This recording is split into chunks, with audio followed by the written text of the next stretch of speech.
نحمده ونصلي على رسوله الكريم اما بعد فاعوذ بالله من الشيطان الرجيم بسم الله الرحمن الرحيم رب اشرح لي صدري ويسر لي امري واحلل عقدة من لساني يفقهوا قولي. کوئی دعا یاد کیا آپ نے کل جو پڑھی تھی ہم نے؟ کچھ کوشش کی پڑھنے کی؟ کچھ فائدہ ہوا؟ انشاءاللہ ہم کوشش کریں گے کہ ان دعاؤں کو یہیں یاد کرا دیا جائے، یعنی بار بار کہلوا کے، تاکہ آپ لوگ پھر پڑھنے کے لائق ہوں. درمیانہ جلسہ. جلسہ کا لفظ جلسہ سے نکلا ہے. جلسہ کا کیا معنی ہوتا ہے؟ بیٹھنا. مجلس کس کو کہتے ہیں؟ بیٹھنے کی جگہ.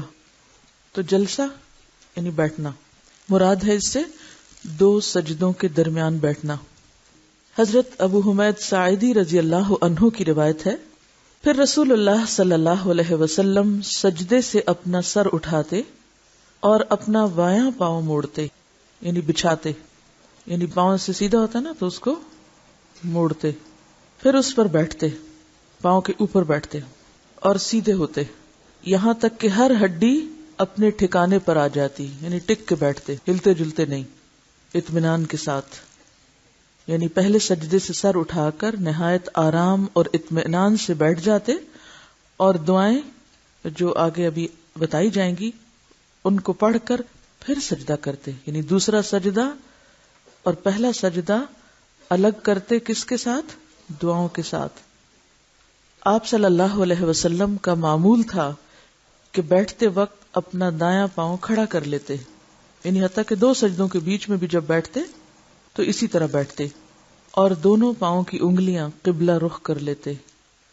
ایک تو پاؤں جب موڑا جائے تو اس سے قبلہ رخ ہو جاتے اور دوسرا جو جس پہ بیٹھے ہوئے ہیں اس کے بھی اینگل اس طرح کے رخ قبلے کی طرف، یعنی جتنا میکسیمم موڑ سکے.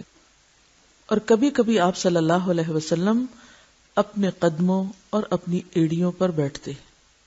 ایڑیاں کس کو کہتے ہیں؟ ہیلز کو. یعنی دونوں پاؤں موڑ کے تو پیچھے ہیلز اوپر آ جاتے تو ہیل کے اوپر بھی بیٹھتے. کبھی کبھی ایسا بھی کرتے. یعنی دونوں طریقے ملتے ہیں. اور یہ دوسرا طریقہ جو ہے یہ صحیح مسلم میں موجود ہے، یعنی اس کی دلیل صحیح مسلم میں ہے. جب پیچھے پاؤں موڑ کے بیٹھتے ہیں تو ہیلز اوپر آ جاتی ہیں. ذرا بیٹھیں آپ سب اس وقت، انگلیاں کعبے کی طرف رکھیں اور ہیلز پر بیٹھیں. بولنے کی تو ضرورت نہیں. ہم ہر وقت بولنا کیوں شروع کر دیتے ہیں؟ کتنا ہی اچھا ہو کہ ہم ہر کام وقار سے کریں اور آپس میں بحث مباحثہ اور ایک دوسرے کے اوپر انگلی اٹھانے سے بہتر نہیں کہ ہم اپنے آپ کو دیکھتے رہیں. اگر اس وقت آپ اپنے آپ کو دیکھ رہے ہوتے تو ایک لفظ بھی بولنے کی ضرورت نہیں تھی. جب تک ہمارے اندر اس درجے کا ڈسپلن نہیں آئے گا، علم نہیں آتا. انگلیاں کس طرف رکھنی ہے؟ کعبہ کی طرف. یعنی تو پھر مڑے گا نا پاؤں. جب مڑے گا تو کیا ہوگا؟ پیچھے ہیلز آ جائیں گی نا. پھر جب آپ ہیل پہ بیٹھیں گے تو ذرا تھوڑے سے ریز ہو جائیں گے. بس اتنی سی بات ہے. اگر اب سمجھ نہیں آئی دوبارہ پوچھ لیں. یعنی انگلیاں جب یوں ہوگی تو پاؤں یوں مڑ جائے گا نا. ہیل یہاں آ جائے گی، دونوں ہیلز، تو ہیل کے اوپر بیٹھ جائیں گے آپ، وزن پنجوں پہ آ جائے گا. ٹھیک ہے. اور کبھی کبھی آپ صلی اللہ علیہ وسلم اپنے قدموں اور اپنی ایڑیوں پر بیٹھتے. نبی صلی اللہ علیہ وسلم خود بڑے اطمینان سے جلسے میں بیٹھتے اور آپ نے اس شخص کی نماز کی نفی فرمائی جو دو سجدوں کے بیچ میں نہ ٹکے.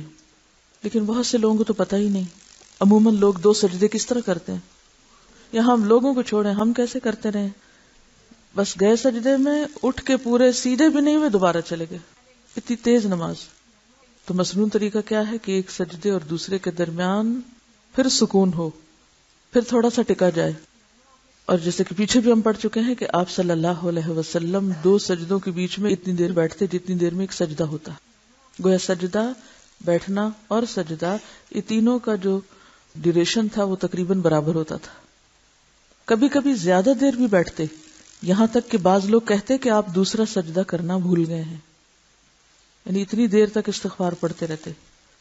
دونوں روایتیں بخاری کی ہیں. جلسے کی مسنون دعائیں.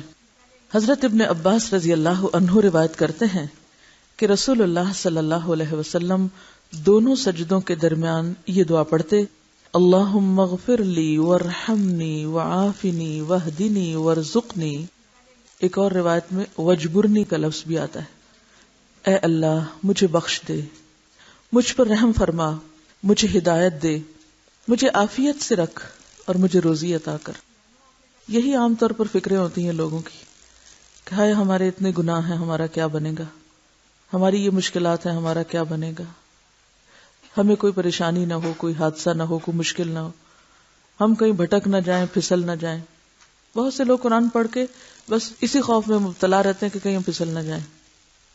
جس کا اللہ سے تعلق ایک دفعہ بن جاتا ہے اور پھر وہ اس تعلق کو قائم رکھنے کی کوشش کرتا ہے، وہ بھٹکنے پھسلنے سے اللہ کی رحمت سے بچتا ہے پھر، کیونکہ اللہ نے تھام لیا۔ یہ کہاں لکھا ہوا ہے؟ کوئی دلیل دے مجھے، دلیل کے بغیر نہ میری بات سنا کریں اور نہ قبول کیا کریں۔ آیت الکرسی کے بعد کیا آیت ہے؟ سب نہیں بولے، ایک بولے، ہاتھ کھڑا کر لیا کرے۔ دیکھیے یہ بھی تو صبر سے تعلق رکھتا ہے نا، کہ نہیں؟ میں جب پہلی دفعہ باہر پڑھنے کے لیے گئی تو بعض اوقات ایک ایک لیکچر میں کئی لوگ بیٹھے ہوتے تھے، یعنی 40-50 نہیں، 100-200 300 تک بھی بعض اوقات ایک لیکچر تھیٹر میں لوگ بیٹھتے، اور ایسے لگتا تھا جیسے کوئی بت بیٹھے ہوئے، بت ہیں یہ، انسان نہیں، کوئی موم کے مجسمے، اٹھتے ہیں، بیٹھتے ہیں، گھومتے ہیں، پھرتے ہیں، کان کھلے ہیں اور آنکھیں کھلی ہیں، زبان بند ہے، منہ بند ہے، اور آتا بھی ہوتا تھا تو یوں لگتا تھا کچھ نہیں آتا، اور جب کسی سے پوچھ لیا جاتا تو بتا دیتا، یا کچھ شیئر کرنا چاہتا تو اجازت لے کے شیئر کر لیتا۔ تو مجھے اتنی حیرت ہوتی تھی کہ یہ ان میں اور ہم میں کیوں فرق ہے، یہ انسان نہیں لگتا، ان کے اندر تو کوئی جذبات ہی نہیں ہے۔ لیکن حقیقت یہ ہے کہ علم کے لیے ایسا ہی ڈسپلن چاہیے ہوتا ہے کہ انسان کو بہت کچھ بھی آتا ہو تو اس کے اندر یہ خواہش نہ ہو کہ پتہ چل جائے مجھے بہت آتا ہے۔ یہ خواہش کیسی خواہش ہے؟ ذرا سوچے تھوڑی دیر کے لیے، ہاں تھوڑی دیر کے لیے غور کریں اس بات پر۔ کہیں گے ہمارے پیچھے ہی پڑ گئی ہیں، چھوڑیں گی نہیں کسی بات پہ، ہیں؟ تھوڑی دیر کے لیے اس ایکشن اور اس حرکت پر غور کریں ہم سب کہ اس بات کی خواہش، یعنی ایسا کرنا کس چیز کی عکاسی کر رہا ہوتا ہے؟ بے صبرا ہو کے بولنا، بغیر کسی کے پوچھے، بغیر کسی کی اجازت کے بس بولنا شروع کر دینا۔ کیا پتہ چلتا ہے؟ اب مجھے دوسروں سے زیادہ آتا ہے، میں جانتی ہوں، میں بھی بتا سکتی ہوں، مجھے یہ آ گیا اب۔ تو کہیں ایسا تو نہیں کہ ہمیں علم کی خود نمائی کا بھی شوق ہو؟ ذرا جھانکیں اپنے اندر، کیونکہ علم کے لیے تو زیادہ ضروری کیا ہے؟ خاموشی ضروری ہوتی ہے۔ جب پوچھا جائے کہ ہاں سب بتائیں، بولیں، اس وقت ہم خاموش ہو جاتے ہیں۔ جب یہ کہا جائے کہ ہاں سب بولیں، تو بات یہ ہے کہ یہی وجہ ہے کہ بعض اوقات ہم بہت سی چیزیں پڑھ کے بھی سمجھتے کوئی نہیں ہے، کیونکہ ہم فوکس وہاں نہیں ہوتے جو کہا جا رہا ہوتا ہے، ہمارے ذہن میں کچھ اور ہی خیالات پنپ رہے ہوتے ہیں اور ہم ان کے اظہار کے لیے جملے تلاش کر رہے ہوتے ہیں، اور اس کے اظہار کے لیے پھر ہاتھ بھی کھڑا کر دیتے ہیں ساتھ ہی بغیر اجازت کے۔ تو اس سے کیا ہوتا ہے کہ پورا ماحول جو ہے وہ ایک تفریحی ماحول بن جاتا ہے۔ بہرحال نمبر 1 غور سے سنا جائے، صرف اس وقت بولا جائے جب صحیح بات آتی ہو، اور اگر کچی پکی آتی ہے تو بس اتنی ہی بتائیں، ہاتھ کھڑا کر کے اجازت لیں اور پھر بولیں، ٹھیک ہے؟ تو آپ دیکھیں گے کہ اس طریقے سے آپ کے جو لرننگ کی پرسنٹیج ہے وہ اور بڑھ جائے گی انشاءاللہ۔ ہاں تو میں آپ سے یہ کہہ رہی تھی کہ کوئی بات دلیل کے بغیر قبول نہ کیا کریں۔ ابھی یہ دعا یہاں تھی، وحدنی وحدنی، اللہ مجھے ہدایت دے۔ تو بات یہ ہے کہ ہم میں سے بہت سے لوگ جو دین پڑھتے جاتے ہیں، جو سمجھ آتی جاتی ہے، ساتھ ایک خوف بھی بڑھتا جاتا ہے۔ آپ سب کو آج کل کیا خوف ہے کہ یہ کیفیت جو ابھی ہم پر ہے، جو اسٹیٹ آف مائنڈ یا خشوع یا وٹ ایور اس وقت ہے، کیا یہ برقرار رہے گی؟ کیا میں اس علم پہ عمل کر پاؤں گی؟ کیا میں جذب کر پاؤں گی؟ ایک نیچرل سی فیلنگ ہے سب کی، کیونکہ جو انسان علم میں آگے بڑھتا جاتا ہے نا، اپنی جہالت کھلتی جاتی ہے، احساس ہونے لگتا ہے کہ ابھی تو بہت طویل منزل ہے۔ تو پھر یہ بھی ایک پازیٹیو سوچ ہے جو انسان کے اندر آتی ہے کہ پھر مجھے اس کو کیسے تھامنا ہے۔ تو اس کے لیے ایک ہی طریقہ ہے، اور وہ ہے اللہ سے اپنا تعلق کسی بھی قیمت پہ کم نہیں ہونے دینا۔ اور پھر آپ دیکھیں کہ آپ نہ بھٹک سکتے ہیں نہ پھسل سکتے ہیں۔ کیوں؟ قرآن پاک میں اللہ تعالیٰ فرماتے ہیں فَمَن يَكْفُرْ بِالطَّاغُوتِ وَيُؤْمِن بِاللَّهِ فَقَدِ اسْتَمْسَكَ بِالْعُرْوَةِ الْوُثْقَى لَا انفصام لَهَا۔ جس نے طاغوت کا انکار کر دیا اور اللہ پر اعتماد کر لیا. یؤمن باللہ، اللہ کو تھام لیا، پکڑ لیا. فقد استمسک، تو گویا اس نے مضبوطی سے پکڑ لیا. کس کو؟ بالعروۃ الوثقی، مضبوط کڑے کو. یعنی جس کا اللہ سے تعلق جڑ گیا نا، اس نے ایسا کڑا پکڑ لیا، اس کے ہاتھ ایک ایسی چیز آ گئی لن انفصام لہا، جو نہ کبھی ٹوٹے گی نہ چھوٹے گی، اور نہ ہی انسان پھر شیطان کے ہتھے چڑھ سکتا ہے. تو آپ سب کو اس خوف کے علاج کے لیے کیا کرنا ہے؟ نمبر 1، اپنے ساتھ عہد کرنا ہے کہ مجھے آج سے یا اس کورس سے یا اس کورس کے بعد سے اپنی زندگی کا ایک نیا باب رقم کرنا ہے، ایک نیا دروازہ ملنا ہے. کیا آپ کو اس کورس سے کچھ نیا نہیں ملا؟ کوئی نئی جہتیں نہیں کھلی؟ کھل رہی ہیں نا، نئے دروازے کھل رہے ہیں. جب نیا دروازہ کھل گیا آپ کے سامنے، نیا باب، نیا دروازہ، نئی دنیا پا لی آپ نے، یا ایک سٹیپ آگے بڑھے. اب یہ ہے کہ جو کچھ میں تھی وہ تھی، آئندہ مجھے ایک نیا انسان بننا ہے، ایک نیا باب رقم کرنا ہے. تبدیلی، چینج ایکسپٹ کرنا ہے مجھے، اپنے کام میں بھی، اپنی ذات میں بھی، اپنے ماحول میں بھی. تبدیلی کا عمل نمبر 1. اس کے لیے اللہ کے ساتھ مضبوط تعلق میں کسی صورت کمی نہیں آنے دینی. اس کو آپ یوں بھی کہہ سکتے ہیں کہ اہم چیز کو نمبر 1 رکھنا ہے. اور آپ کی زندگی میں سب سے اہم کیا ہے؟ سب سے اہم کون ہے؟ اللہ. یا غلط کہہ رہی ہوں؟ سوچیے، غور کر کے جواب دیا کریں، بے سوچے سمجھے نہ بولا کریں. تو یہ نیا باب کیا ہے؟ نیا دروازہ کیا ہے؟ مجھے آئندہ زندگی کے لیے نمبر 1 کو ہی نمبر 1 پہ رکھنا ہے، اور میرے لیے نمبر 1 میرا رب. جب کوئی انسان، جب کوئی طاقت، جب کوئی طاغوت، جب کوئی بھی شخص آپ کی پرواز میں، یعنی اللہ کی طرف جو آپ کا سفر ہے، اس میں رکاوٹ ڈالنے لگے، اور اگر آپ سمجھیں کہ آپ تنہا نہیں نبٹ سکتے، تو فوراً وتواصوا بالحق وتواصوا بالصبر، ساتھیوں کی مدد لیں، ایک دوسرے کو پکڑیں.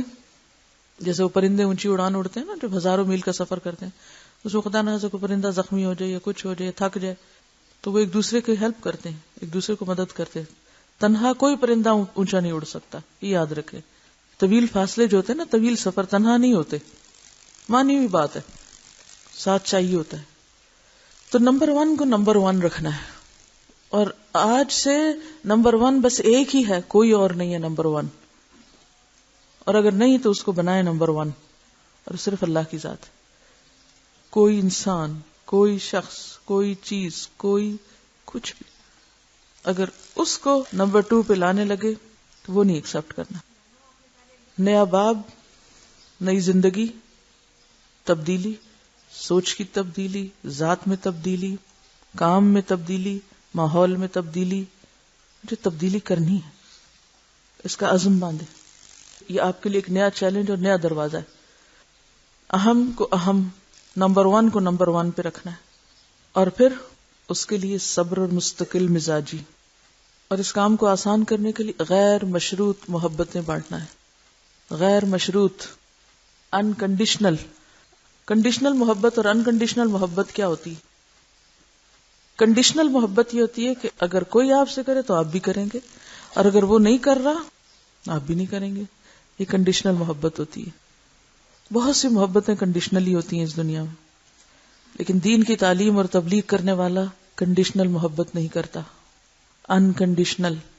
نماز نبی کی کلاس ہے اور میں کہیں اور چلی گئی ہوں، لیکن پھر اگر عام روزمرہ زندگی سے ریلیٹ نہیں کریں گے تو دعائیں کس چیز کی مانگیں گے؟ بے روح دعائیں منتر کے طور پہ مانگیں گے. تو منتر تو نہیں پڑھنے ہم نے. اگر میں وحدنی کہہ رہی ہوں تو کس چیز کے لیے کہہ رہی ہوں؟ پتا ہونا چاہیے کہ میرا رستہ کیا ہے. قل هذه سبیلی ادعو الی اللہ. تو غیر مشروط محبتیں، اس کے لیے بہت حوصلہ چاہیے ہوتا ہے کہ نہیں؟ کتنا؟ سمندر دل چاہیے، دریا تھوڑا رہے گا. مجھے اللہ کے لیے کرنا. پھر کیا ہوگا؟ ہر ایک کو سلام کر سکیں گے نا. مشکل ہوگی پھر سلام کرنا، چھوٹے کو، بڑے کو، جو آپ کا شکر گزار ہو اور جو آپ کا سخت ناشکرا ہے، سب کو. جو آپ کے ساتھ اچھا کرتا ہے اور جو آپ کے ساتھ نہیں بھی کرتا اس کو بھی. کیا آپ کو اس کا کوئی ریٹرن ملے گا؟ کوئی ریٹرن ملے گا؟ کیا ریٹرن ہوگا؟ اللہ کی محبت بندوں کی محبت کے رستے سے گزر کے ملتی ہے. اللہ کی محبت ڈائریکٹ نہیں ملا کرتی.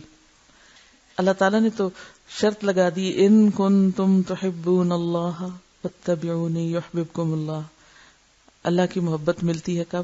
جب اللہ کے حبیب سے محبت کریں، ان کی اتباع کریں. اور ان کی اتباع اور ان کی پیروی کیا ہے کہ انہوں نے انکنڈیشنل قسم کے احسانات کیے تھے، انکنڈیشنل محبت کی تھی، غیر مشروط. کوئی کچھ بھی کر لے، مجھے اچھا ہی کرنا ہے. اتنے کام آسان ہو جائیں گے آپ کے، آپ سوچ بھی نہیں سکیں گے. کتنے رستے ہموار ہوں گے، کتنی ہمدردی سے مراد یہ کہ کتنا آپ کے لیے لوگوں کا رویہ پازیٹو ہو جائے گا. دیر لگے گی، وقت لگے گا، لیکن ملے گا آپ کو ریٹرن لوگوں کی طرف سے. اللہ کی محبت تو ملے گی، بندوں کی محبت بھی ملے گی آپ کو. اور محبت سے مراد یہ کہ تعاون ملے گا. وہی جو آپ کے رستے میں روڑے اٹکاتے ہیں وہ آپ کے روڑے اٹھانے والے بن جائیں گے. آزما کے دیکھ لیجئے. لیکن اس کے لیے سخت صبر چاہیے، سخت صبر. آسان نہیں، یہ کہنا بہت آسان ہے، کرنا بہت مشکل ہے. تو اللہم اغفر لی وارحمنی وعافنی، ہر ایک عافیت چاہتا ہے ہم میں سے. واہدنی وارزقنی، ساری پریشانیوں کا حل ہے اس دعا میں. حضرت حذیفہ رضی اللہ عنہ روایت کرتے ہیں رسول اللہ صلی اللہ علیہ وسلم دونوں سجدوں کے درمیان پڑھا کرتے تھے رب اغفر لی رب اغفر لی. اور وہ جو لمبا بیٹھتے تھے نا، تو میرا حسن ظن یہی ہے کہ گن کے نہیں پڑھتے ہوں گے، ان گنت پڑھتے ہوں گے رب اغفر لی. اور ان گنت کون پڑھ سکتا ہے؟ جو مغفرت کا طلبگار ہو. وہ نہیں پڑھ سکتا جو نمبر ختم کرنے کا شاہ سوار ہو کہ مجھے 7 پورے کرنے، ہو گئے پورے، خلاص ہو گئی تعداد پوری. نہیں، یعنی جب تک وہ والہانہ پن نہیں آئے گا نا، کیونکہ اگر آپ کا دماغ اس پہ لگا رہا، اچھا کتنے ہو گئے، کتنے ہو گئے، پورے ہو گئے، ہاں پورے ہو گئے، اللہ اکبر. یہ نہیں، جس کا دھیان گنتی سے زیادہ مغفرت کی طرف ہوگا. اسی لیے یہاں تعداد نہیں بتائے گی. اصل میں یہ باتیں میں کیوں کر رہی ہوں؟ آپ کے سوالوں کی وجہ سے. جب میں کوئی دعائیں پڑھا کے اٹھتی ہوں تو پھر مجھے اس طرح کے سوال آتے ہیں، یہ کتنی دفعہ پڑھنا ہوگا، پہلے کیا پڑھنا ہوگا، پھر کیا پڑھنا ہوگا. تو میں سوچتی ہوں یہ سوال آتا کیوں ذہن میں؟ بھئی جب خاموشی اختیار کی گئی. آج ہی میں ایک حدیث پڑھ رہی تھی کہ اللہ تعالیٰ نے کچھ چیزوں کے بارے میں خاموشی اختیار کی ہے تم پہ رحم کرتے ہوئے، لہٰذا اس کی ٹو میں مت جاؤ. یعنی کچھ چیزیں اللہ کو پتہ تھیں، وہ بہت کلیئر لفظوں میں آپ کو بتا سکتا تھا، اتنی دفعہ گن کے پہلے یہ بعد میں یہ منتر کر لو، لیکن اس نے نہیں بتایا، خاموشی اختیار کی. اب یہاں کوئی تعداد نہیں لکھی. اگر آپ مجھ سے پوچھتے ہیں کیا تعداد پڑھیں، پھر میں کیا بتاؤں آپ کو؟ میں شارع ہوں، میرے ہاتھ میں تو نہیں ہے شریعت کہ میں مقرر کروں آپ کے لیے تعداد. یہ کرنی چاہیے، مجھے حق ہے جو تعداد آپ صلی اللہ علیہ وسلم نے بتائی وہ میں بتاؤں. نہیں، کیوں نہیں تعداد بتائی گئی یہاں؟ تاکہ دھیان تعداد کی طرف نہ رہے، دھیان کدھر رہے؟ مانگنے کی طرف. دوسرا سجدہ، جب آپ پورے اطمینان سے جلسے کے فرائض سے فارغ ہوں تو پھر دوسرا سجدہ کریں، اور پہلے سجدے کی طرح اس میں بھی بڑے خشوع و خضوع اور کامل اطمینان سے دعا یا دعائیں پڑھیں. مت پوچھیں کتنی دفعہ اور کون کون سی، یہ آپ کی اپنی چوائس ہے. بس مسنون دعائیں بتا دی گئی ہیں، سلیکٹ کریں اور پڑھیں، اور پھر اٹھیں.